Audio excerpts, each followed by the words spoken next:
Hello and welcome back to the Fireside stream. I am your host, Raymond McNeil, and joining me as always is the immortal Mollie Rhymemaster. Mollie, how are you doing today? Hi, everybody. Happy Friday Frog Day. We're talking about death. Death is something near and dear to me in fiction, which sounds less weird than it actually is. We'll get into that. Yes. Last week, I changed back. Last week, we challenged, well, actually, 2 weeks ago, we challenged people to write us stories about death. Now, we didn't make any weird specifications about it, except for one guy who, again, he's got a pet project at this point. Anime, aka, we love you, man. We do. Yo, big hearts. Big hearts. From, there we go. But yes, we are trying to see what people can come up with just the prompt of death. It's a story that has to involve death. Actually, I don't know what it's going to involve. For all I know, it could be someone could have misheard us and they thought it was about being deaf. So, yeah, Friday Frog Day. Yes, it is Friday Frog Day. It is Friday Frog Day. Joining us, as always, is the immortal girlfriend in chat. So before we even start, let's rewind into this before we actually kick off. Also, it gives me time because I forgot to link the screen to the to whatchamacallit. So interesting news on the Pokemon front, at least, because everyone knows we love Tiny Marn. Yeah, boy, please be good. Yeah, boy. Anyway, so I want to talk about death. Okay. Death in fiction has such a variety of uses, storytelling-wise, and I think a lot of it depends on where the death happens of a major character, of course. But yes, Tiny White isn't a matching jersey. It's actually it's like a drink koozie or something, but it fits her perfectly. So the concept of death and timing is really important. So like, you could have kind of the open. Here's how I categorize it. You have the opening death, right? The opening death is like the main catalyst for the story. Think John Wick's puppy. That happens like very soon. I mean, you go even further than that. John Wick's wife. John Wick's wife or John Wick's puppy. But that's what actually drives it. In fact, his wife, isn't it? I never saw much of the film. Isn't it like pre the film even starting? It's like literally the first thing that happens in the film is that, like, I think it's so you have this like itself. Opener death. You have the opener death, right? And that's what starts everything. And then you have death of the mentor, which is like very common in the hero's journey. I think it's like the 4th step. Again, super common. So then you have the Obi-Wan Kenobi. The very weird one is about I would say about 40 to 50% through the way through a story. The reason why Aerith's death in FF7 is so well known and so like impactful for its time period is because she dies end of disc 1. It's really jarring. Because that's not where a climax happens, and that's where you usually expect a death to occur. Another decent example of this, I would probably say, is Shepherd Book in Firefly. I guess spoilers for a decade-old, maybe even older movie. I'm not sure when Serenity came out. But Shepherd Book, who, again, Firefly is an ensemble cast. He dies in the middle of the film. I mean, he's not really part of the crew at that point. He's off doing his own shepherding journey. But he just dies, and they actually use his body as part of their ship at some point to get past Reavers. Like, it's pretty hardcore. Oh, another good example of this is Tasha Yar from Star Trek, who dies in... I was actually going to throw out Pura is a really weird example. Yeah. I guess she borders on Death of the Mentor. She borders on Death of the Mentor. She also borders on death at the end, at the climax, because it's the climax of an arc. As opposed to, like, I was going to bring up Tasha Yar from Star Trek, who literally just, like the last episode of the first season of Star Trek Next Generation is just a filler episode. It's just we discovered a weird monster on a planet type episode. But they just kill off a main character. They just they use a monster to just kill off Tasha Yar, the security chief, and it's like, whoa, where did stakes just went through the window? What the hell? What just is going on here? So it's like, Yeah. yeah.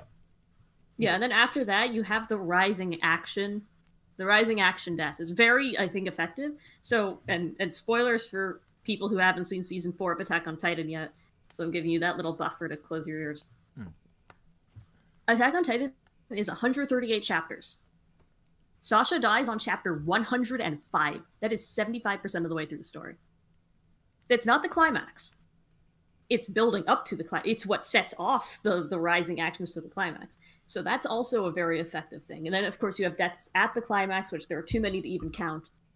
And then, of course, deaths at the very end. You know, the heroic sacrifice, or just a villain. Yeah. And at some point, I would like to get on the topic of resurrection, because resurrection is a very near and dear element to me, because it can be used really well, and it's typically used really terribly. Case in point, I did an entire video on Penny. Well, Penny had the potential. Like Penny's a 3 out of 10. Okay, you're right. Penny, everybody knew. Penny's not coming back. She's dead. Like, and the thing is,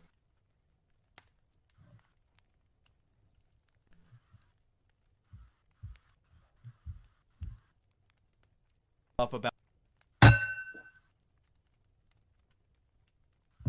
Ruby. It's here. Moopa.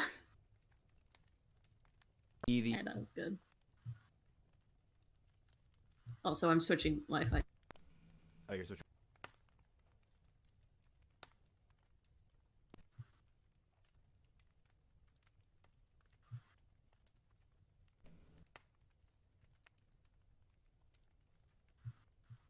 Actually,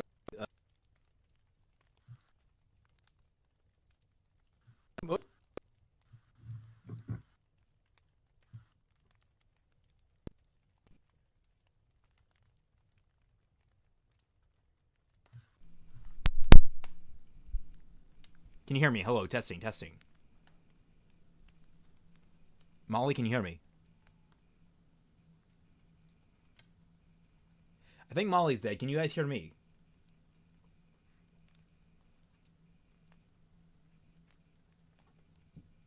Death of the mic. Can you guys hear me? Hello, testing.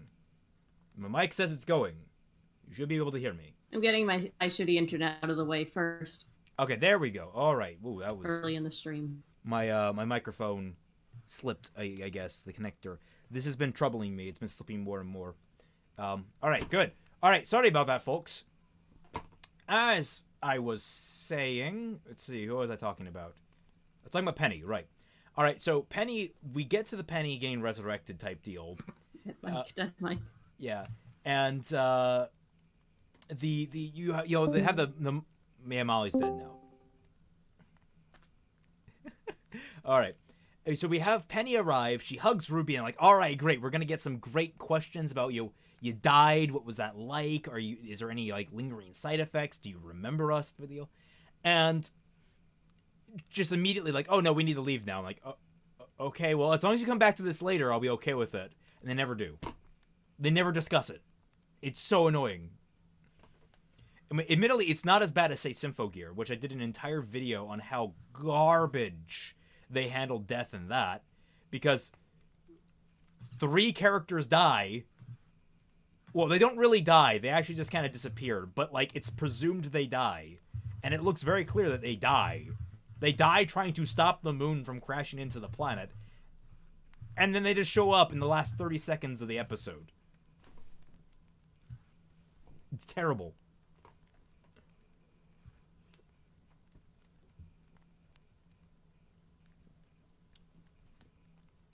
Are you able to hear me, Molly?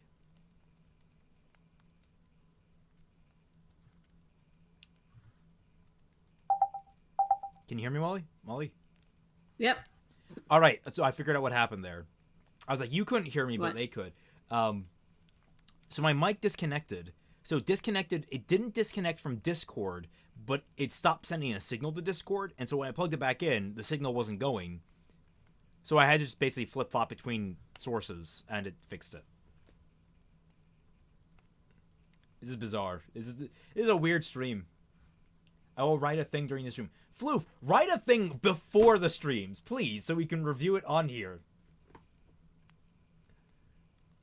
Jean Grey sucked in the old cartoon. She was so useless, lol. No one likes Jean Grey. Molly, you okay? Molly is lost in the sauce. There's always a point on stream where I just kind of tune out a little bit. It's happening very, very early this time. About this weekly premise. I don't know what the weekly premise is this week. We don't know it yet. Any ideas? Death. Well, I mean, for next week. I don't know. We usually discuss that at the very end of the stream. I know, but I feel like we gotta get at we gotta really plan these ahead because we gotta make sure we have enough topics. You know what? You know what we can do that'd be fun? Let's go to TV tropes. Let's go to TV tropes and get a random TV trope. We could do that at the end. Right now we have 28 people to read to. Trite. Not trite. Right. Blah. All right. So Phoenix Wright. Phoenix Wright. A reminder that every other week we're going to be doing Phoenix Wright streams. So I hope you all look forward to that. That said, let's get into these now that we have 29 people. That's a pretty hefty amount of people. I mean, teachers that death doesn't matter as long as you have friends. Not really. Yeah, anime can be wrong. Death is kind of horrible. Anyway, we have 5 submissions, I believe. Is that correct? Yeah, something like that. Do you want to take Mupa's? I'll take Mupa's. Hey, Mupa. All right, let's do this. The first time Abriel dies in an accident, a stray arrow through the throat. The second time is half accident, swallowing some experimental medicine. Third time, she's pushed down the stairs. Fourth, half a dozen arrows in the back. Fifth, beheading. Sixth, bleeding out. Each time, her curse resurrects her. Each time, a new flower grows in her body, right on the mortal wound. So, how did it, is there one in her stomach? Anyway. More flowers grow outwards from there each day, until all liquids except fresh water are nauseating. Until shoes suffocate, toes scratching the dirt, until her appetite dwindles, until energy drains, and all she wants to do is stand facing the sun. Until sections of her flesh among the leaves and branches vanish among the leaves and branches, leaving nothing but a bush in the approximation of a person. Ooh, that's freaky. Abriel sits huddled against Nog, the horse snorting behind her. There winds a faint whistle at the mouth of the cave. Cold sleet seeps everywhere, the exposed flowers covered in frost. She tries to flex her fingers, and they barely twitch. They're corded thick with branches and little red blossoms, skin blue underneath. A remnant of her most recent deaths succumbing to the cold. Her toes at least still wriggle in her hay-stuffed boots. Luke exclaims nearby. A soft light interrupts the blue darkness. His words are muffled, but his tone seems satisfied. His warmth settles nearby. He adjusts the blankets and coats, bundling her. Not like they made much of a difference. I was thinking about what we're going to do after we see Yggdrasil. When you skip and the she line, lifts your curse. his breath melts the... Oh, sorry, I missed the line. His breath melts the frost on the flowers, and he speaks directly in her ear, words finally intelligible.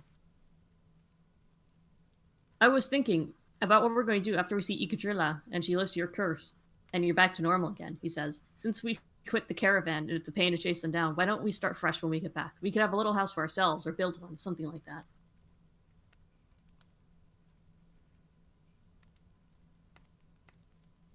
She nods, barely a rustle. By a river or a creek, her speech is slow and strained. I like that, beautiful scenery. I'll start a new job, train young adventurers to be warriors. No more fighting for spectacle. We'll have a garden, grow vegetables, fill the house with all the things we like. Grow spices too, and herbs and flowers. Fresh fish whenever we want. We'll raise animals, chicken, geese, and pigs. I'll darn your socks, and you'll let me ride Nag whenever I want. Hell, I'll buy you your own horse that... He stops, and she feels them.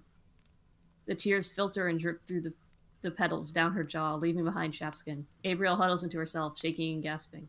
Luke's arms rest around her shoulders, holding her close. Mupa, how do you keep doing this? Yeah, what? This is Mupa great. Mupa always has the like craziest setups, but they work. Yeah, I mean, this kind of reminds me of there's a very popular. Well, I'm gonna say popular. I've only seen a couple of them, but it is a trope. I think it's Hanmai disease is what it is called. Have you heard of that? It's the flower disease, quote unquote. It's a old Japanese myth that if you fall in love with someone, you'll begin to spit up flower petals, and if you don't confess to them, you'll eventually suffocate on too many flower petals in your throat. Huh. And it's sort of like a you should confess to your crushes type deal. I don't know the full extent of it, but like that's a very common trope. And it, like, oh yeah, it kind of reminds me of that, but like a more horrifying and terrifying version of that. And more Norse. Oh yeah, a lot more Norse. Yeah. Submission made me nervous because I had to explain the backstory to make it work. No, I think actually like the backstory explanation in itself is probably one of the stronger elements. I mean, it's just like it the idea of going through all those different types of deaths and just being like, oh, flowers are growing in each one. Like that just creates a very striking image of like what this person looks like without even describing them once. You're just like, oh, she got shot here. Now there's a flower. Now there's a flower. It's awesome. Yeah, that's really good. And you never specify what kind of flower, so I'm imagining like Venus flytraps. No, I'm kidding. I know you meant petals and the like, but like you could be like really crazy with it, like weird foliage. It's like to be the person that gets honeysuckle. Hey, Janice. Janice just hopped in chat. Janice. Yeah, this is great stuff. I really like how, you know, we used to basically be like, Mupa, you're almost there, you just need to fix it. And now it's just like, okay, hey, Mupa. Cool. Applause all around, everyone. Great work. All right. Some tiny Weiss applause. Hold on, she could do it. She could do it. Not in the huggy. She can't do it. Not in the cozy. Not in the cozy, no.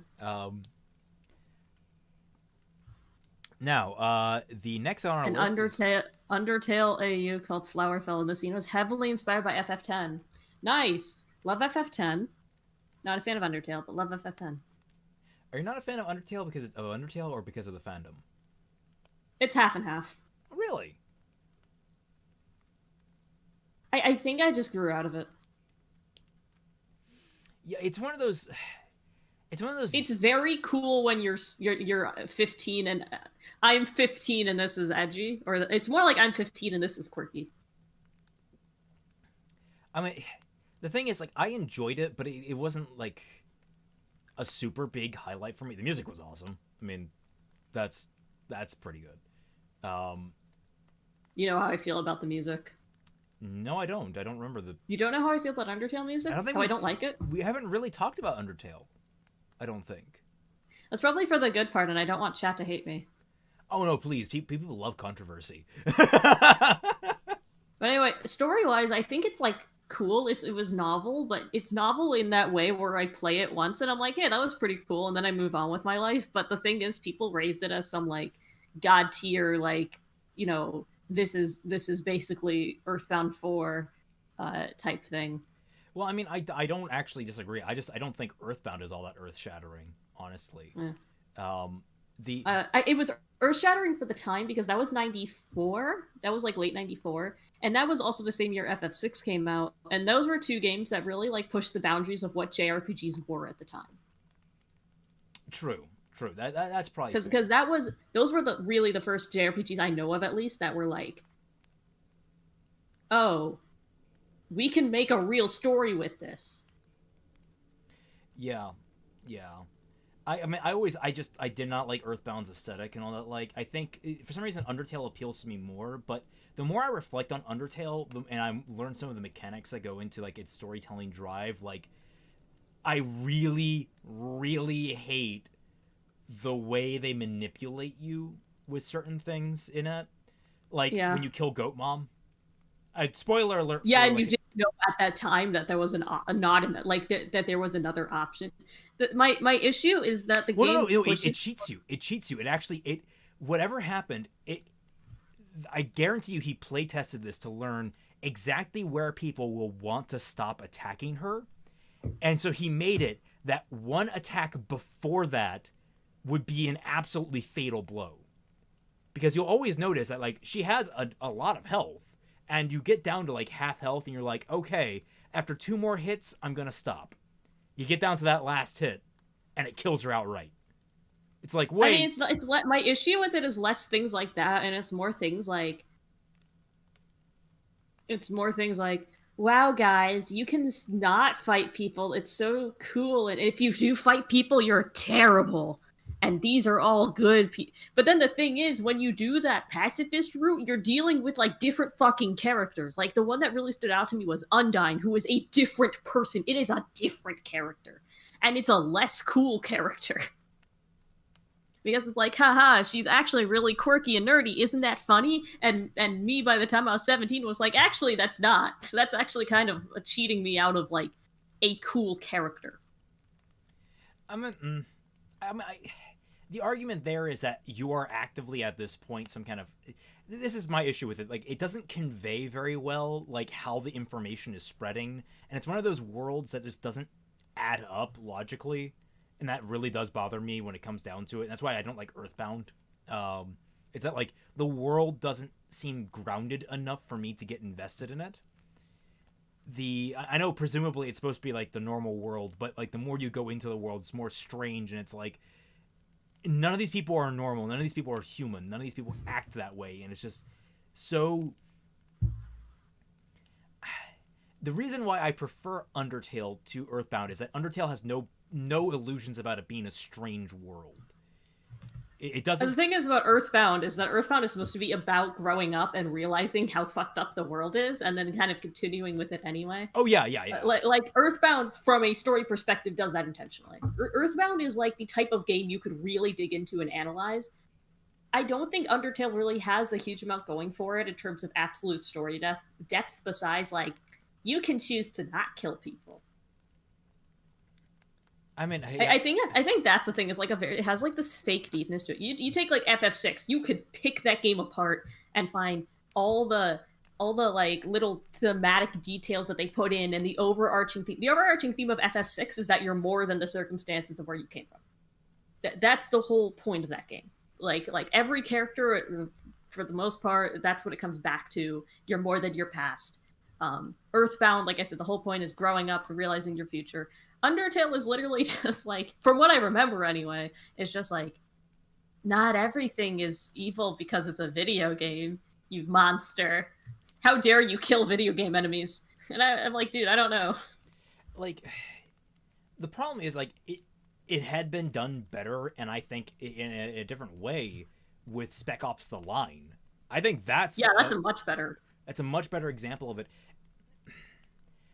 There are issues I have with Undertale. I think it's still really well told in a lot of ways. I think it's still a lot of fun, but it's just like, I think you're right that it's overhyped for what it's for what it is. It's a cool indie game that had a well, I don't even call. I really hate the branching paths at the end, because it's like the story doesn't. It has branching paths for the ending, but like, there's an absolutely good ending, an absolutely bad ending, and then there's like the middle endings, which are... It's very Shadow the Hedgehog. Yeah, it's like I prefer stories that like have, like, if you're going to have like the good ending, make it like bittersweet in some way, and yet this one isn't. Yeah, it completely ignores that Asgore murdered like 7 kids. Like, it very much, there's no punishment for being good, and I think that's kind of my issue. Is that obviously, like, morally in real life, that's how it should be, is that good people, good things happen to them. But if you're going to tell a story that has branching paths, the branching paths shouldn't have a definite end. Like, yes and no. There's an argument to be made on the gameplay side there, because if you do the genocide run, you are literally you're an unstoppable killing machine. You go through these fights and you're just slaughtering people by that. Even the ones that are like the bosses, like Undine, they don't stand a chance up until you hit Sans.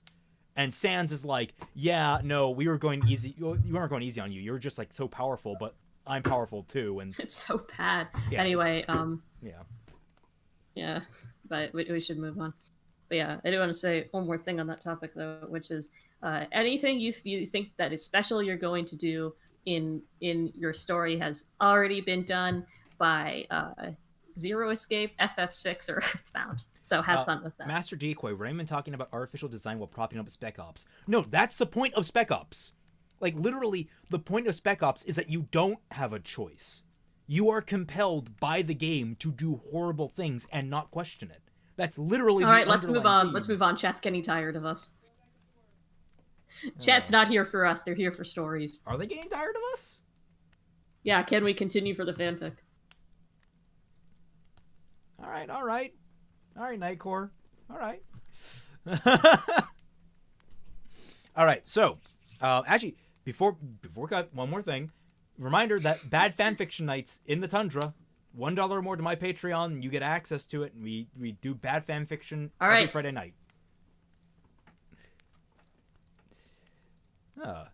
Don't tell me to speed it up on my own stream. All right, fine. This is by Anime AK, who we gave a slightly different challenge. Who we asked to write a birthday scene that was not Star Wars or Ruby related.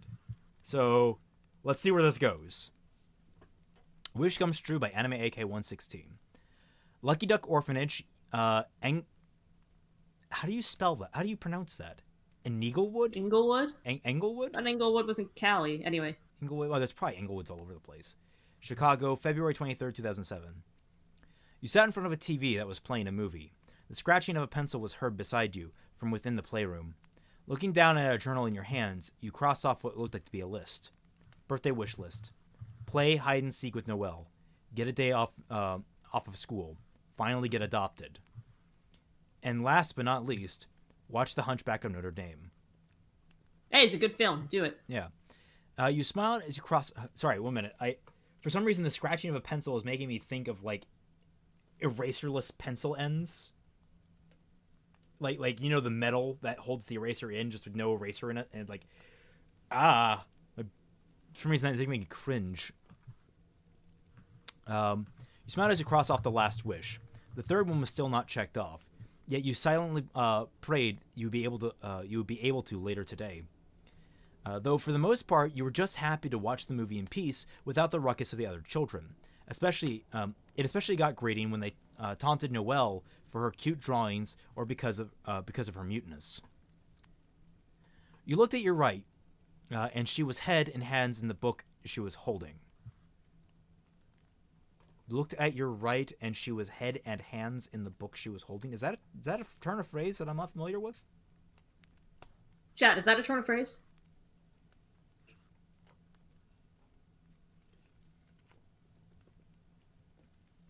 Anyway, let's move on. Right. A pencil scraped across the paper like that of a fine nail scraping across stone to form a sculpture. Her shiny silver hair was short, about the length of her shoulders, and her eyes were as amber. Wait, whereas amber like the fossilized sap from a petrified tree. That should be whereas. Yeah, I was gonna say whereas, not whereas. Drop the. I don't like, again, I always mention similes. I do not like her hair, her eyes were as amber like the fossilized saffron. Her eyes were amber. Amber is the fossilized sap from a tree. I don't say her eyes were sapphire as the blue gemstone.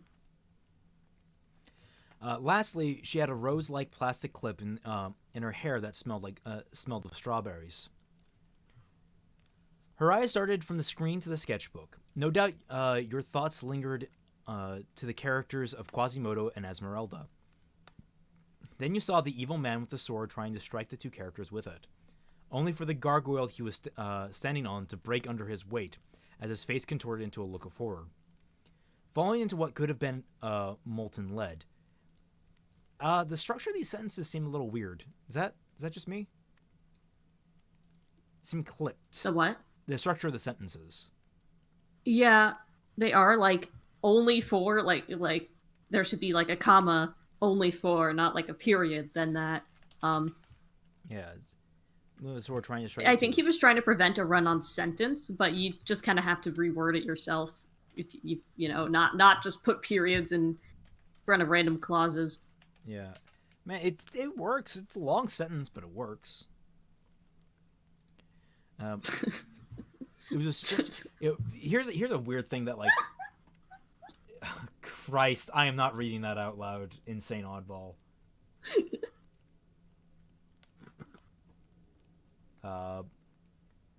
Flowerfell, huh? That AU doesn't bring up good memories. Flowerfell? Who's mentioning Flowerfell?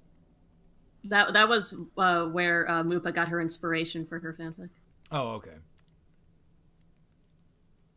I wasn't talking about the story, Mupa. Okay. Okay, so it was a strange movie for kids, to be honest. The packaging said it was G, not PG for some reason, but that didn't stop you from enjoying it. Yet your curiosity got the better of you wanting to know what she was drawing. Though the saddest part of the movie was played, it did teach a lesson that was never caught on by others who saw it. Quasimodo, who was heartbroken a few scenes earlier about Esmeralda choosing... That's a weird sentence, though. The saddest part of... Wait, though the movie ended sadly... Though the saddest part of the movie was played, it did teach a lesson that was never caught on by others who saw it. I think that's a confusing of tense. Like, it should be, it taught. Yeah. It did teach. Taught a lesson that was never caught. That most who, maybe most, what do you mean by others who saw it? Like, that's incredibly vague. Like, are you implying this guy is the only one that sees it?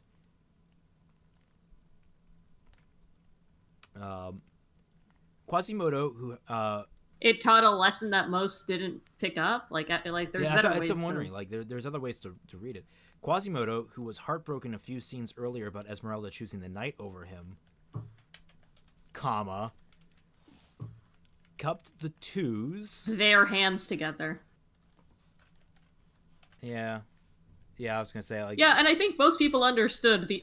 If you are smug about understanding the lesson of Hunchback of Notre Dame, in 1996, whenever it came out. Well, in fairness, this could just be the kid being a pretentious fuck, as in like the actual character. Who knows? Or you, I guess, the reader, I guess, in this circumstance.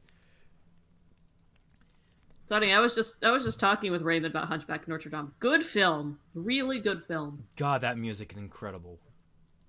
Stephen Schwartz, goated lyricist, if I'm being honest. So Hunchback of Notre Dame and Prince of Egypt had the same lyricist. Oh, really? Yeah. And he is something else. His like, Ramses, pet project was let my what? Let my people go.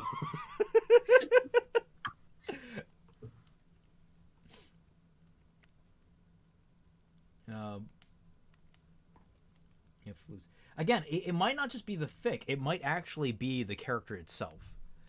He was happy for his newfound friends, and it brought a tear to your eye. Oh, is it? He was happy for his newfound friends. God, you were doing this weird thing where you're doing periods instead of commas.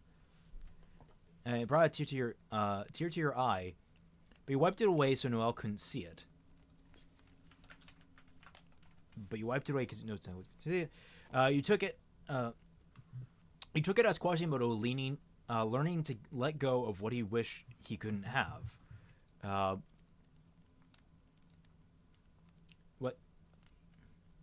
Maybe just what he couldn't have. Trying to let go of what he couldn't have.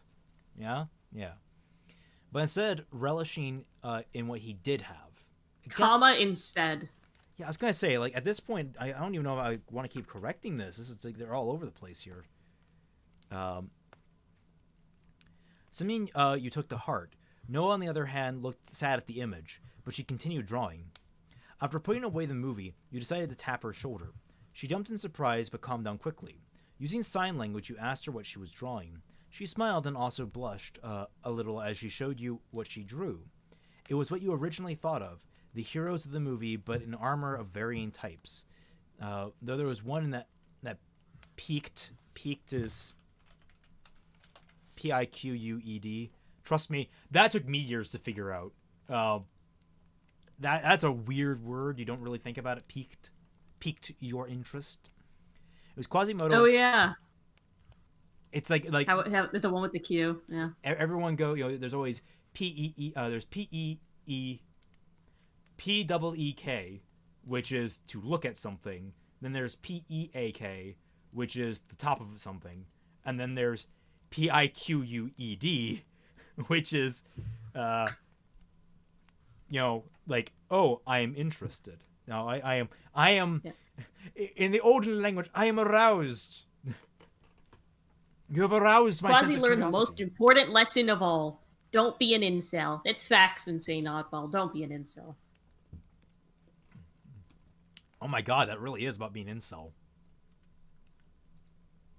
Oh my god, it really is about being an incel. Frollo!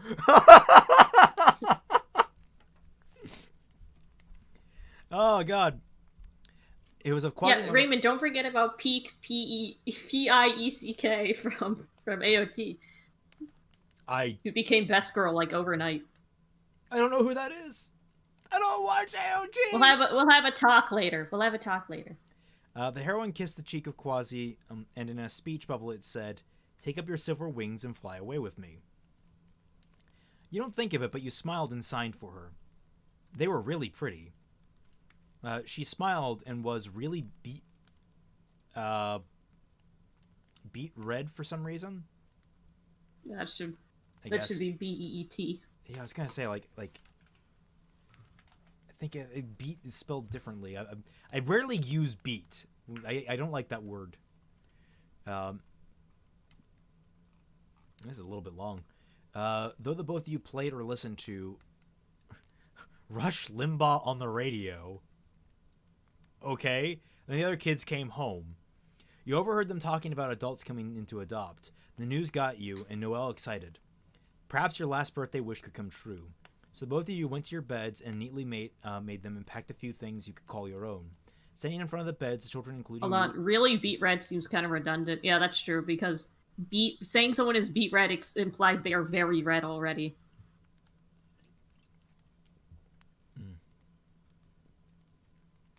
Also, Rush Limbaugh reference, rest in peace, I will always remember you as the guy who would come on the radio, and then my dad would say, this guy's really crazy, and then we switched the channel.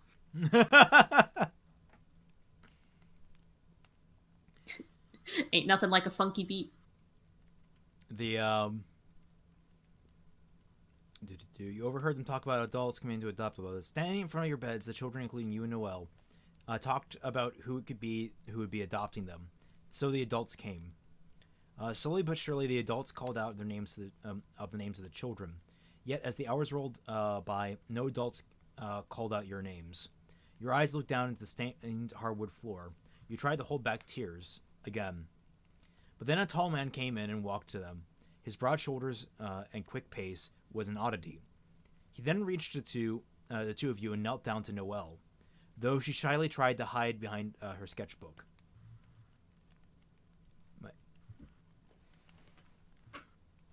One moment. One.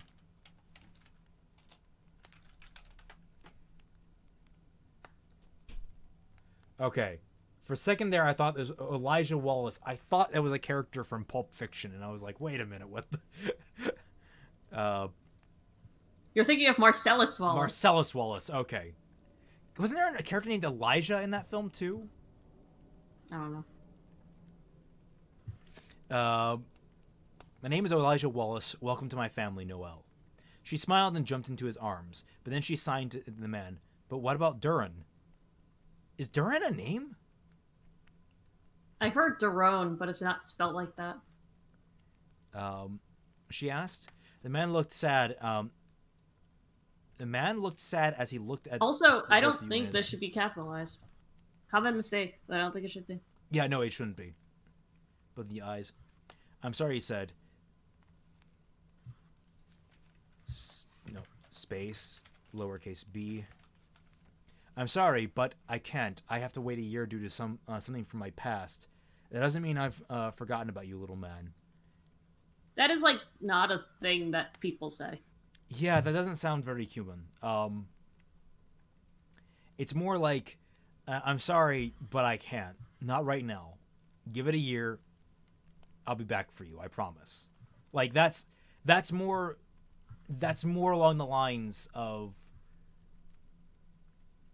realism.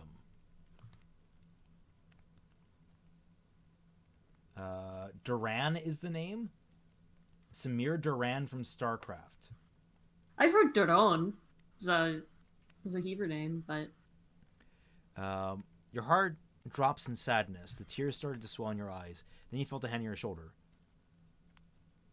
Don't worry, my little courageous dragon. I won't forget you. I'll come back, I promise. All right. Red flags. Red flags. Immediate red flags on this guy adopting any children right now. All right? Guy does not just walk in having not known any of them and just started handing out really weird specific nicknames like that. All right? If I walk into an orphanage, lay my hand on some kid and go like, don't worry, little plum boy, I'll be back for you, I would be worried for that child.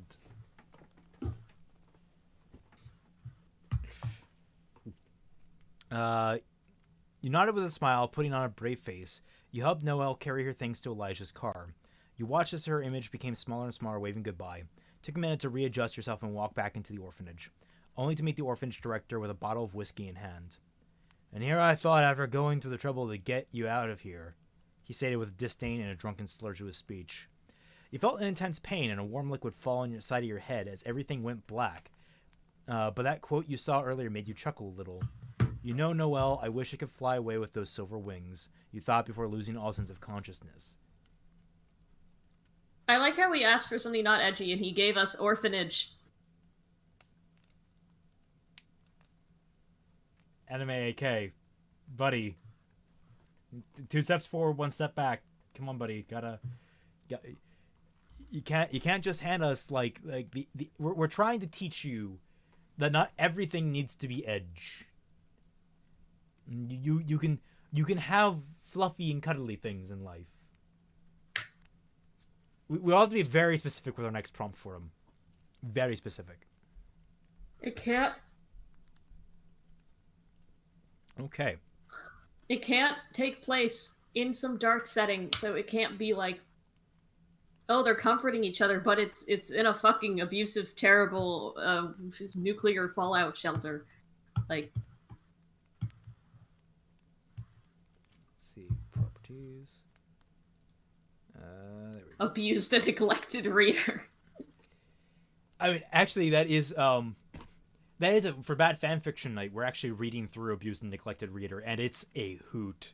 It is hilarious because we're just like, okay, like, because for those of you who don't know, Abused and Neglected Male Reader it's called Burning Rose. It's a Ruby story fan fiction, and the way it's set up is that it gives you places to fill in the name that you want for your character. Mostly it's supposed to be your name, your first name and last name, and then it's like your favorite color and such. So we're like, okay, well, his first name is obviously Abused. His last name is Neglected. So his full name is Abused Neglected. And let's see, his favorite color. And they're expecting probably something edgy like red or... They were like, abused no, and neglected male reader. Ex-abused and neglected orphan. Like the thing is about the abused and neglected reader plot is that, like, a lot of the time it's later used to excuse something terrible. So, like, Burning Rose, that's the whole thing, is you have abused and neglected male reader, and then he goes off and, like, beats people to death because he was abused and neglected, and he's just getting revenge. I mean, to be fair, that's a standard revenge story. It's the comical extremes to which it's taken, where there's no nuance. It's never like, oh, he was, like, abused by his drunken father, which is, like, kind of a down-to-earth thing that could happen. It's always like he was locked in a cage and then beaten every hour and only fed rats. The best part of that story is that, like, okay, he gets adopted by the Rose family, by the Tai Yang / Rose family. And, like, the minute they're walking out of the orphanage, Yang starts, like, punching him. And, like, Tai is like, I'm proud of you, Yang. You suck, you suck, abused. And it's like, what the hell? Uh, and it gets better because they lock him like in a closet somewhere where Yang just beats him mercilessly. And the minute that this SOB decides to actually get up and run away, they're like, "Oh, why would he do that? We love him so much." It's like, what the hell? Oh, redo of healer mentions. Yes, chat. Yes, chat. This is the same concept behind redo of healer, where because the main character went through some comical extreme abuse, that it's okay, it's justified for him to do like objectively horrific things to people. That the idea redo of healer is a hentai. It is meant for you to get off to, but it's trying to excuse itself for doing so.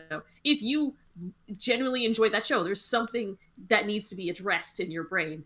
Other than that, it's just stupid. Yeah, Abuse becomes a magical phoenix dragon who obliterates all the Grimm and trains for like 7 years in a pocket dimension in literally a couple of seconds. It is one of the most ludicrous stories I have ever read, and I am enjoying every second of it. It's hilarious. Let's see. Halloween remake, comically large abuse. Well, that sounds bad but funny at the same. Yeah, that's why we read it every single Friday night. It's incredible. Like, we don't read it in specific, but like that's the kind of bad fan fiction we read. Like, we read that. We read 30 H's, which, for the record, 30 H's is transcendent in its nature. Like, that is, you read that, you're going to elevate your mind to another level of consciousness. It is that. It's not even. I don't know how to describe it. And then the other one that we read that was really good was I think it's Link's Queen, is it called? It's like a self-insert romance with Link from Legend of Zelda, and it basically makes all the other female characters out to be cucks. It's hilarious. Oh, she's also like horrifically they get into a bonding ceremony where there's only upsides for her and downsides for him. It's Anyway, back on task. We have let's see. We have Anime AK. Anime AK. I'll also take this one so you can read Williams. How kind. Yes. Wish by Austin Burton. Seiya sprinted through the tunnel as a raging fight behind her was quickly stifled by the distant glowing distance. Okay, first issue here. Distant and distance. Same root word. Don't do that. It says distance growing distance. Yeah, I think that's typo then. Just cut distance. Like, stifled by the growing distance. Honestly, a light jog would have been more than enough to outpace anyone trying to race her here. But she knew what she would use the statue for, and A wasn't about to waste a second to get there. She wasn't about to waste a second to get there. The tunnel opened up to a large oval-like chamber. The floor was a pool of crystal clear water to the decorative stone beneath, and carved into the ceiling was a magnificent statue, Zhuangzi, I think. The statue was looked like simply polished. The statue, which typically looked like simply polished statue. The statue, which typically looked like Typically, it looked like a simple polished statue. Oh, I don't know how to phrase that. The statue, which typically had a solid finish. Yes. Now had speckles of color. Like grains of colorful. Like grains of No, you gotta get away from color. Grains of rainbow sand scattered across it, shining across it, and shining golden eyes. Seiya walked into the center of the pool, the water barely covering her feet. "I am Zhuangzi. Speak your name," asked a voice. It spoke calm, clear, and slow. "Seiya, she replied. We don't need to know that Seiya said this. Seiya's the one responding to the question. It reminds me of so last weekend, or a couple weekends ago, I run my school's Pokemon club, and we had a fanfic night, which was kind of like, what Raymond does on Friday nights, and I dug up an old like really edgy fan fiction that I remembered, and it was mostly pretty well written actually. It just the content was stupid. But there was a line that was like Pikachu said, and I was just thinking like, man, I wouldn't have known. Okay. So it's similar to that. You don't need to put dialogue tags after. Be careful with them. Yeah. What wish would you want me to grant? Saya dropped to her knees. Okay, period there, not a comma, because it's not describing how she's talking. My friend, Alara, I wish for you to bring her back to life. Capital T, tears rolled down her eyes, period. Finally? Instead of a floating finally there, I'm not entirely sure what you're implying. It's supposed to be thought, I guess? Maybe. I would cut that. I don't think. Yeah, it's implied by her tears rolling down her eyes that she's been waiting for this for a long time. Yeah. There was you don't need to restate your implications. That's an important part of writing naturally. Yeah. There was. I was talking. Sorry, I was talking with Raymond before the stream about this. The thing that really made my writing click is when I decided I don't need to be fancy. That when I just simplify things, my songwriting too got better when I said I don't need to use fancy metaphors. I don't need to do this. I just let it flow. I don't need to prove I'm good at writing to anyone. I just need to write. Let it flow. I think that's what was really important. Let it flow. No, I'm not doing that. I don't even know that song very well. The only time I've ever that's listened the important thing. The only time I've ever listened to Let It Go in its entirety was in Kingdom Hearts. But like the idea of especially my songwriting, I used to try to be a lot more metaphorical and poetic, and then I stopped doing that and I made it more conversational, and that actually helped a lot. Yes. Write how you speak. That's very important to think. And the problem is there are people that are definitely way more eloquent or way more natural at speaking than you, and you're going to notice that. You're going to notice that a lot, where you're like, well, I don't sound as clear here. I don't. And so the bigger trick to writing is to improve your speaking. Improve how you talk. Figure out how to interact with people and convey information in a succinct or entertaining way. Yeah, what I'm looking at my phone is I'm trying to pull up a rewrite of a song I did a few weeks ago. And the original was very blunt. It was very telling you exactly what it was. And then when I went back to the song, 2 years later, the original was vengeance has never been my goal. I've seen the destruction. It's very blunt. And then I went back and I said, I changed it to another day waits for us ahead. Another day, same as all the rest. One foot before the other, the worst before the best. How do you think this ends? How long can we pretend? I think we're all a little bit obsessed. And when I was writing that, I was thinking about what is actually going on here? Not okay, this is what the character is saying, the narrator is saying. What would they actually say? Not I need the person to talk directly about themselves.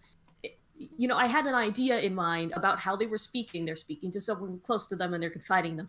And then I just went with that. Write how you speak unless you text talk or got Southern accent.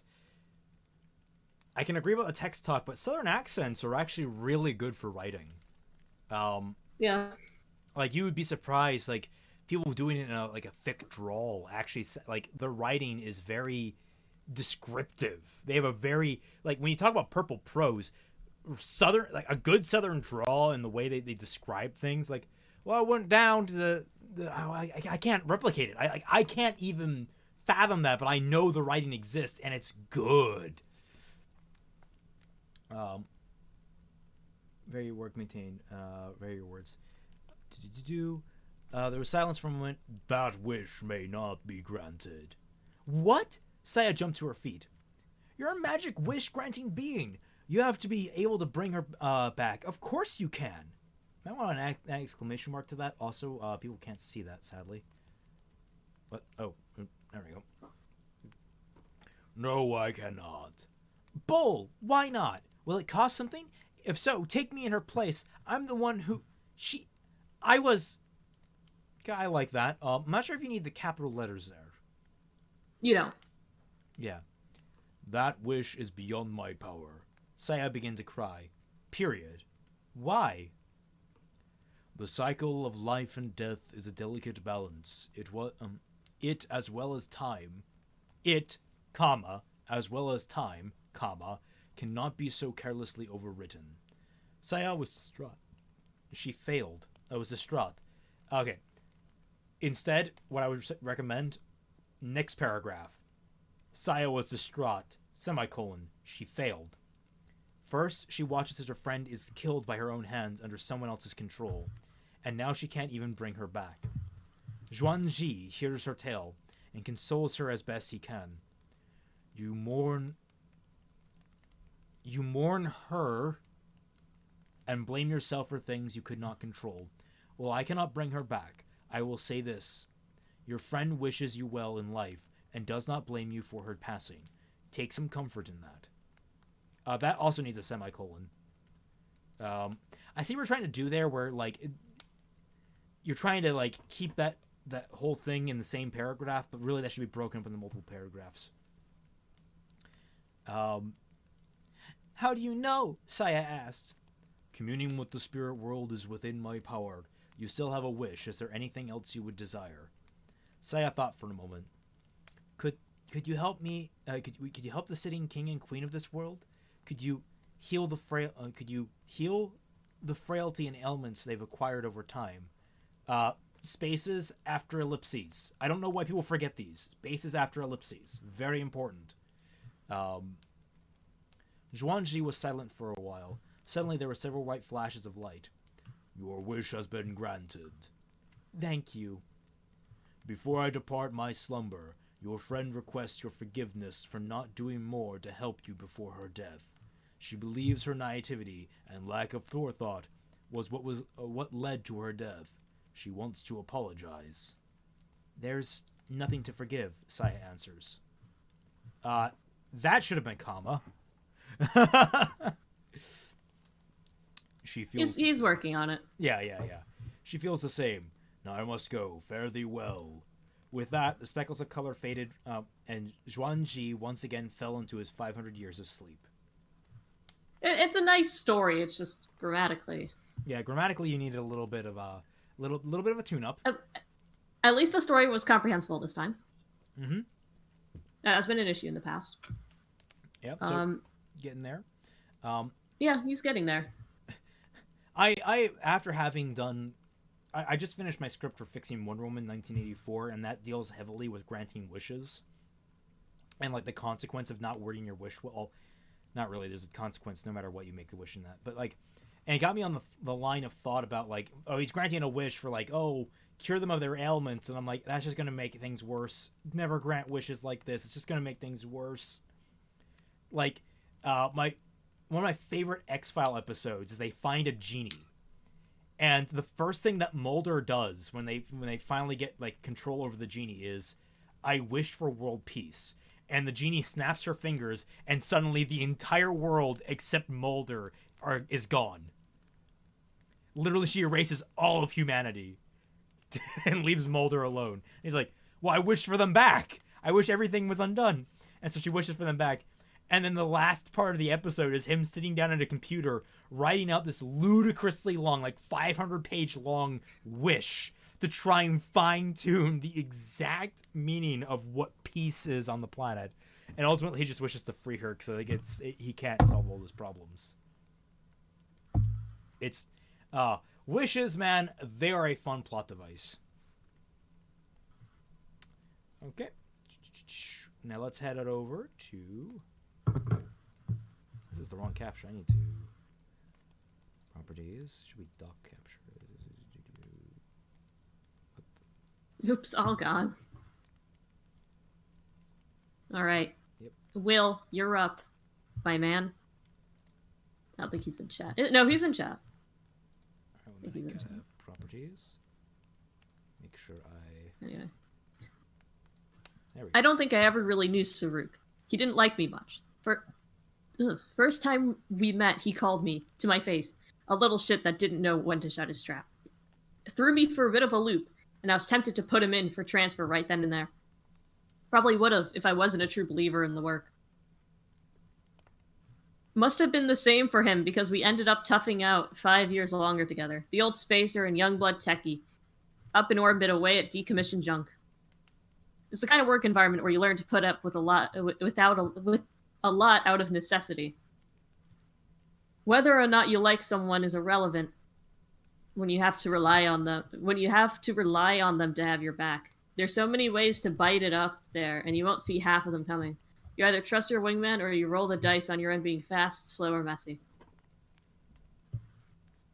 I even got used to being called idiot all the time. Not an idiot, mind you, just idiot, like the proper noun. Idiot, what are you doing? Idiot, go get this. Idiot, where's my coffee? Sometimes I wonder if he ever learned my name and just decided it actually was idiot. Even money on that one. Though I'm not entirely convinced he was insulting me anymore. Thinking back on it, he never seemed to doubt me when it came time for computer muck. He would grumble and complain about it, but when it came to tech, he let idiot do all the talking. So if nothing else, he trusted me to make the blinky lights do what he wanted them to. Sometimes he would tell me stories, old war stories, usually about the tech we were just decommissioning. He wasn't much of a storyteller, but I think that was the closest I ever got to knowing him. I wish I had listened better. You've probably read the reports about what happened. We'd gone out far, chasing after a part of the Icarus array. Just a routine shutdown of a dead satellite. Damn thing wasn't even supposed to have enough power to switch it on. Scared me bad when it booted back up out of nowhere. Scared me worse when it started targeting the surface. It was useless. Just sat there watching the readouts, the overlays, petrified by what was about to happen. It would have fired if not for Saruk. Never heard someone swear with military precision like that old man did it. Like that, but the old man did it. Verbally kicked my ass through figuring out the problem. All with the same gun pointed at his head. Terrifying, but it worked. Mostly. Turned out it was too far gone to stop, but we could kick its teeth in, smash the right components, and the actual payload wouldn't be able to fire. All the power of a small sun with nowhere to go. It would make quite the bang. Shame the only way to do it required you to be right next to the thing when it went off. I didn't even realize that until the very end. Not until Saruk sent me flying off into the void. They say you could see the blast from the ground. A second sun flaring in the sky for just a few seconds before it winked out forever. Saved thousands. Tens of thousands. Tens of thousands, and one idiot. Aww. That's like a nice sad story. Yeah. Like a sweet story. Yeah. I apologize for my mental state on this one. I had a rough week. Dude, don't worry about it. Even if this is your rough stuff. This is still good. You know, like I feel for that. Like that ending, that's a gut punch, man. Yeah. I'd love to see like a full story because I'm sure he could like tear my heart out. See, idiot is his slave name. I don't know what that is. That's a reference to something, I think. See, stepsister. Damn you, autocorrect. All right, we got one more. Okay. This is Pastebin. Pastebin man, decoy. We love you. You're such a coder that you put your own prose into Pastebin. All right, let me try and figure out a format that works for this. Not quite. Maybe this? No. All right. Well, this is the best we're gonna get right now. By the way, one of my favorite character deaths in anything, just based on how out of place it is in the Pokemon manga in the Orash chapter, that one woman who apparently exploded. That's fantastic, and I love that it happened in Pokemon specifically. A woman exploded? Yeah, in the Orash chapter, in a flashback, a character died presumably via lots of fire. Huh.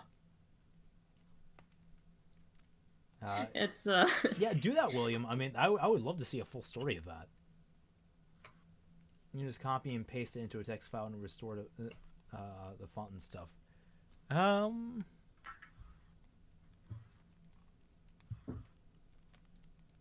Copy. is a...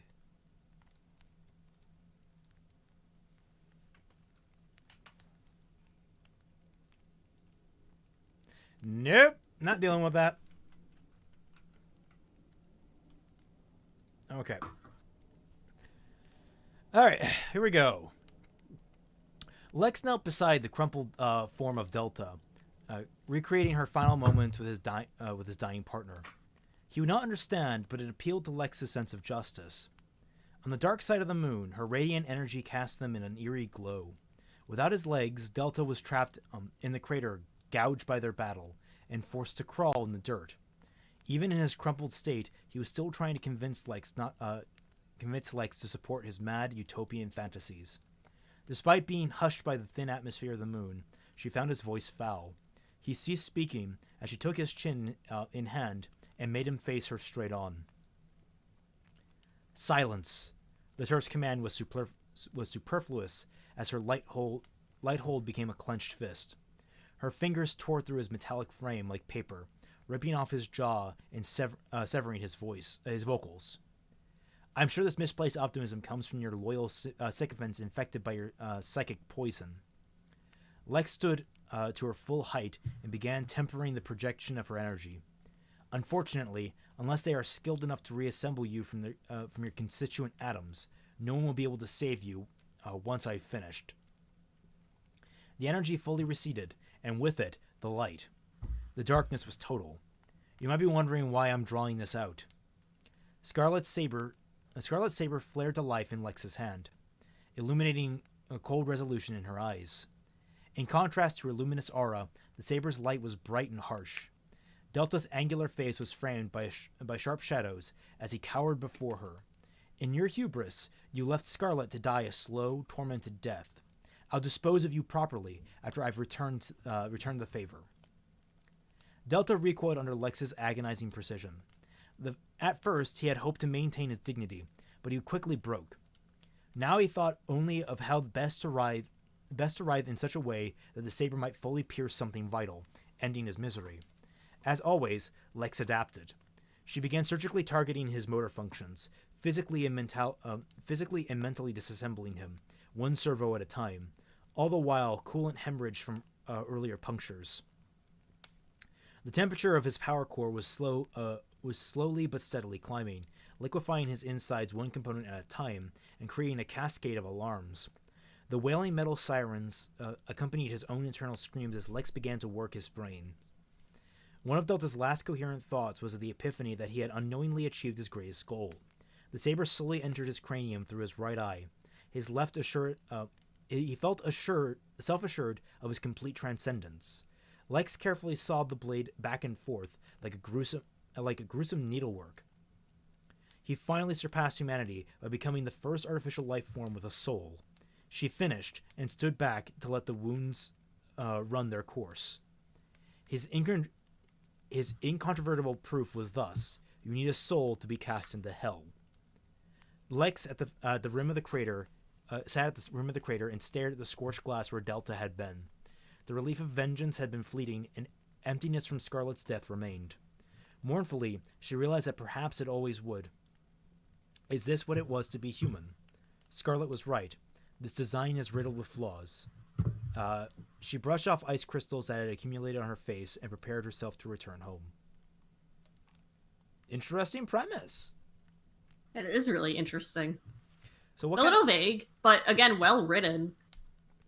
I mean, like people like Decoy, Mupa, William. If you are trying to plug your fan fiction or your whatever websites, you should do that. Yeah, please. I would love to promote you guys. This is great stuff. Yeah. So let's go over. So this prompt. This is the death by revenge or death of the antagonist. I would probably say. This particular story. Mm-hmm. It's a little vague. Then the last one was the self-sacrifice. Was William Windsor's. Then anonymous guys was attempted resurrection. And then wrongful death and attempted resurrection. And then Mupa's was very like off the grid here. Yeah, it's very unique in its own path. It's the multiple deaths. Recurrent. Robots with human pain reactions be like, oh god, why did they program me to feel pain? I made a robot that screams. Why? Why? But yeah, we got a nice spread of death themes going on here. Makes me happy to see. I wrote a fanfic when I was. You hated this one, and I've mentioned it before. The one where Winter dies. Winter died, very brutally, in that, and so did her squad. Right. In a plane crash. I mean, really, the biggest thing is like you played up the squad a lot, and like how their dynamic with Weiss worked, and like none of it felt really. The way you wrote it, none of it felt like it worked. I remember that. Hey, I was 17. You know, we all got to start I don't somewhere. blame you. I'm just trying to make comment that like we're both still learning in our own ways. Like you're still learning, I'm still learning. Trust me, I'm still learning. You never stop learning how to write. Yeah, but I mean, I've always had a very big fascination with character death. It just, I don't know. I don't mean to sound like edgy and different, but. Floof says, here's what I got because I'm late AF. A meteor struck the computer in the midst of Volume 10 script, resulting in Salem tripping on her beard, which ripped out her jaw, and the monkeys ate her. The end. Nice. Floof, one of these days, I want to actually see you write something serious for this. I think that Floof could probably pull something pretty good off. Floof, you want to write your own unique story. You got your VF project or whatever it is you're working on right now. Let us see what you can write. I want to know what you can write. Yeah. Let's see. We all learn together through doing. That's true. I mean, again, I just used to try too hard, and that was the thing. And then Raymond kind of beat me into shape a little. And then when I tried again, I was like, okay, I'm not going to try that hard. And it worked. Yes. It's kind of the same problem Anime AK has. He's always trying very hard to prove a point. Yeah. Now, admittedly, this past one, Anime, I know we've kind of beaten on you a little bit with that one, with the one you did today. It wasn't as bad as your previous ones. It just wasn't as good as your last one. Yeah, your last one was really good. Your last one, the was little really romance good. One was good. Like romance between dark characters. I like that. That was interesting and cute. Like it had. The edge that you induced into it was a spice. It was not like the equivalent of what you're trying to do with a lot of your edgy stuff is you're trying to like shovel whole packets of cinnamon into your mouth. And cinnamon's a great spice. I love cinnamon, but like the cinnamon challenge is infamous for a reason. Yeah, I mean, again, sometimes just calm yourself down. Like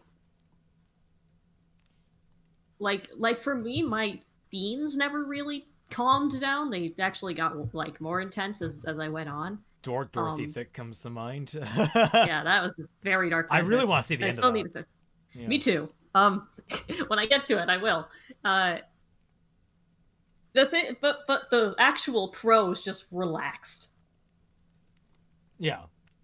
The thing is, I really stopped fucking with what was given. So, I stopped trying too hard, trying to like reimagine things and redo this and redo that. I just kind of was like.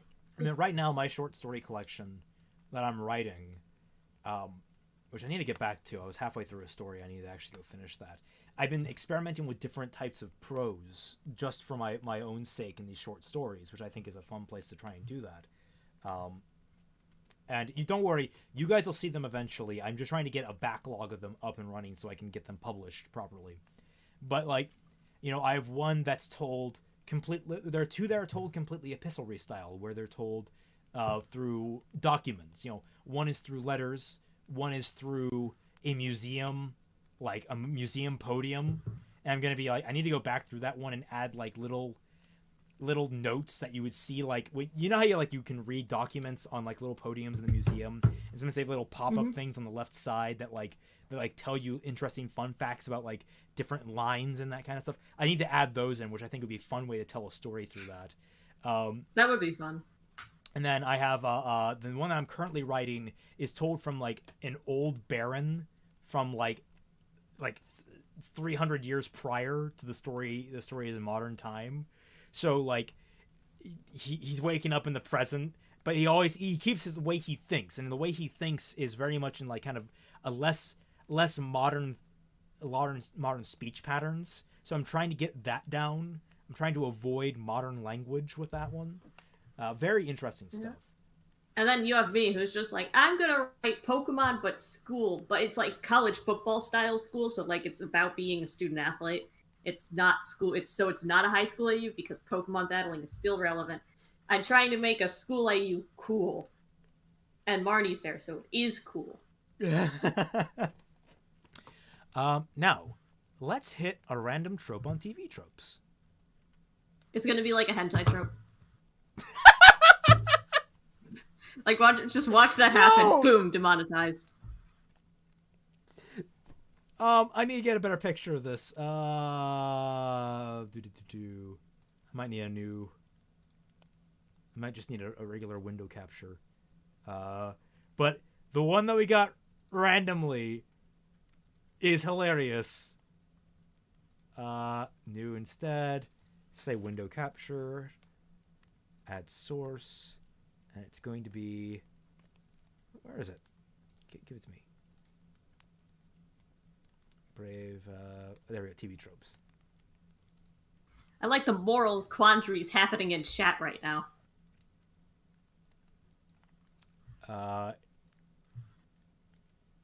Sorry, I'm just arranging these things. Window capture. I need to readjust the size. No. Window capture, work with me here.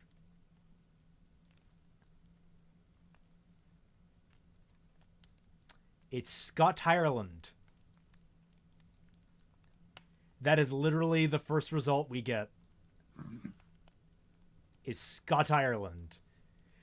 Scotland, Northern Ireland, and the Republic of Ireland condensed into the same place. The Loch Ness Monster, leprechauns, bagpipes, shamrocks, threatening people with shillelaghs. Potatoes, all right, we haggis, can't do plough. much with that. Yeah, I know, but I think that's just hilarious. Clipboard authority. When the characters are engaged in a Bavarian fire drill, are impersonating an officer, need to infiltrate the enemy's base, or are dressing as the enemy, their credibility is greatly enhanced if one of them is holding a clipboard. Oh, okay. So the idea is like, if you look like you know what you're doing while walking into a place, no one's going to bother you, or they assume you're in charge, or you know what you're doing. It's like... I don't know if this is a good idea. TV tropes is cringe. What do you mean? Define this. Like, in what way is this cringe? It's a trope. Using TV tropes, because the tropes are usually so hyper specific that no one's gonna want to do them. Noble Savage, the Beastmaster, foreshadowing. Yeah, Noble Savage, that's not gonna be a fun trope to use. Bifurcated weapon, in and out of character, death is such an odd thing, the wild hunt, pick a card, Wicked Witch. Yeah,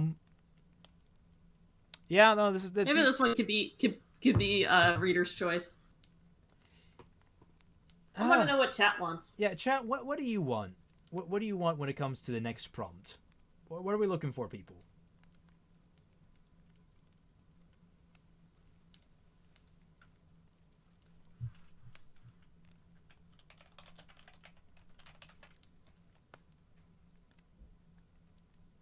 Let's see writing prompts. Select a genre. All right, yeah, okay. Pick a genre, Molly. Moopa said mystery first, so let's do it mystery. Mystery. Okay. Do. I want isekai. If one of you could pull off a good isekai, I'd be impressed. I'll send you mine. I literally just wrote it like half a year ago.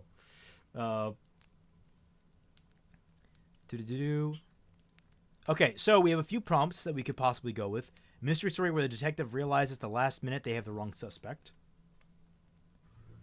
A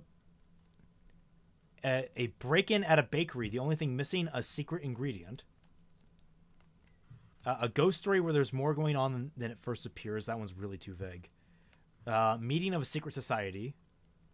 I think they kind of... I don't know if chat prefers vague or not. Okay, that's a good question. Musical numbers. I think we did actually do a song challenge at one point, or like we discussed it. It just didn't go through.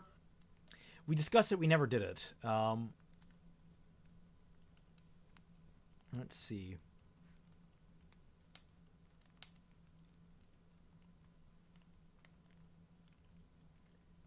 I'm trying to think of like a common mystery tropes, like ones that we don't know. No, we didn't do a song challenge. It was talked about. Yeah. Immorality instead of cheesing it with short responses. Lol.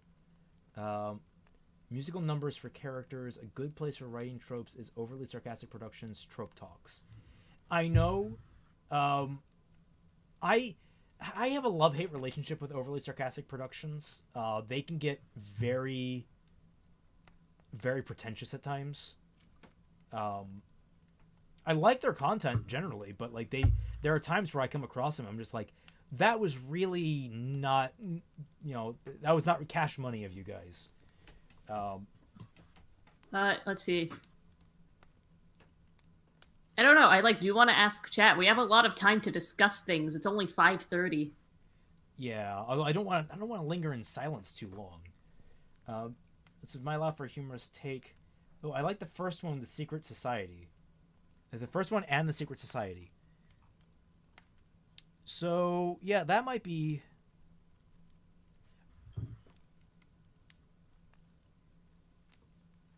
I feel like that's a little too hyper specific.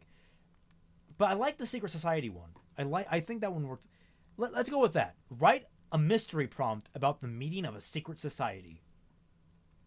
You good with that, Molly? Um, Meeting of a secret I don't society. know. I just don't want to do something so specific like that. Just tell them to do like a mystery, and I think you'll get more responses than like. Well, the thing is, But again, I don't know. I feel like challenging them with something specific makes it more of a challenge for them to do something. That makes sense. I find that specific prompts end up creating the most creativity. I feel like if you just leave it as mystery, I mean, admittedly, we did get a lot of good responses this week from just death, but I feel like,